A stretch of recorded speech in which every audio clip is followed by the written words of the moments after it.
sai ka ji mutane suna cewa wane in yayi arziki zai je canja ne, ko kuma a'a yanzu yayi arziki ne ya canza ya zama marwaci. Ƙarya ne. Arziki, musamman ma arziki irin ta kuɗi, ba ta canja mutum ta mai da shi marowaci ko kuma ta mai da shi mai kyauta.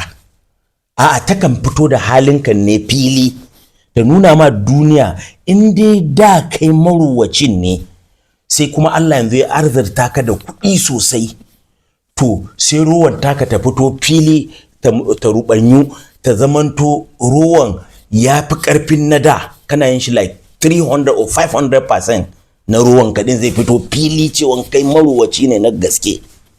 Wato arzikin ne ya nuna halinka.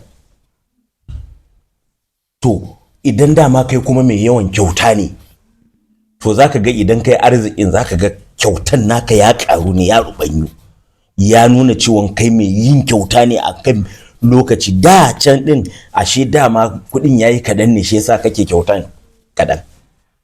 Wato zai zo maka like 500 or 1,000,000% na wannan abu.